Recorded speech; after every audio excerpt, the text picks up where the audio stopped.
robot du parc. Bonjour les amis. Aujourd'hui, on va découvrir une super aventure. N'oubliez pas de vous abonner et d'aimer la vidéo pour ne rien manquer. Dans un parc futuriste rempli de couleurs vives, Élise, la petite fille empathique, gambadait parmi les arbres qui scintillaient comme des cristaux. Elle aimait écouter les oiseaux numériques qui chantaient des mélodies douces. Un matin, alors qu'elle construisait une tour de blocs en bois, un petit robot nommé Max se mit à côté d'elle. Max était petit, de couleur bleu ciel, et son cœur métallique battait quand il parlait.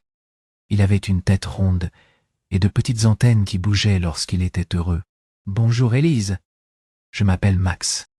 J'ai besoin d'aide pour apprendre à partager mes jouets. » dit Max d'une voix calme.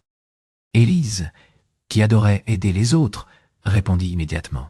« Bien sûr, Max, je peux t'apprendre. » Le parc était un endroit où les plantes et les machines vivaient en harmonie.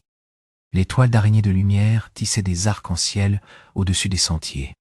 Des robots plus grands, comme les gardiens du parc, nettoyaient doucement les feuilles d'eau de rosée. Élise et Max s'installèrent sur un banc en bois, où ils pouvaient regarder les nuages d'algues flotter dans l'air. Max avait une boîte de jouets, des petites voitures, des blocs colorés et un robot en plastique qui pouvait se transformer en avion. Élise regarda la boîte et dit « Pourquoi ne pas construire quelque chose ensemble avec tes jouets ?» Max hocha la tête, mais il était un peu hésitant. Il n'avait jamais partagé auparavant. Élise expliqua « Quand on partage, on découvre de nouvelles idées et on fait de la place pour les autres. C'est comme quand la pluie nourrit les fleurs. Elle nourrit aussi les amis. » Max sourit, son écran affichant des yeux ronds, et dit « D'accord, essayons. » Ils commencèrent à empiler les blocs. Max était rapide à mettre les blocs en place, mais Élise l'aida à ajuster la couleur de chaque pièce. Peu à peu, ils construisirent un château d'un seul morceau. Le vent doux caressait les toits et les fanions de couleurs s'élevaient comme des drapeaux. Les autres robots du parc, curieux, se rassemblèrent autour du château. Max et Élise montrèrent chaque pièce aux robots et leur montrèrent comment les assembler. Les robots devaient coopérer. Un robot d'atelier offrit un outil, un autre un moteur, et un petit robot de musique ajouta des sons doux.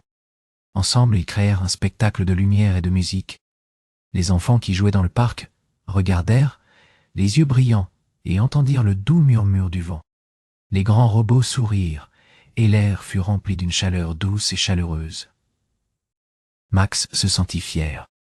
Il dit à Élise « Je n'avais jamais partagé, mais maintenant, j'ai des amis qui m'aiment. » « Merci, Élise. » Élise sourit. « C'est toi qui as fait le premier pas, Max. » Le partage est un cadeau que l'on donne à soi-même et aux autres.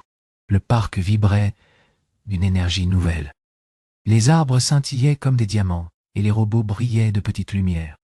Élise et Max s'assirent sous un arbre de jade, regardant le ciel s'embraser de couleurs pastel. Max dit « Je suis heureux d'être ici et je suis content d'avoir appris à partager. » Élise répondit « Moi aussi, Max. Et chaque jour, nous allons apprendre encore plus. » Quand la journée touchait à sa fin, les robots remercièrent les enfants, et le soir tombait, éclairé par la lueur douce des lanternes à énergie solaire. Élise et Max se serrèrent la main. Ils savaient qu'ils reviendraient pour d'autres jeux et d'autres aventures de partage et d'empathie.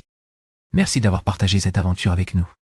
Revenez vite pour d'autres histoires, et n'oubliez pas de rester curieux et bienveillant. À bientôt.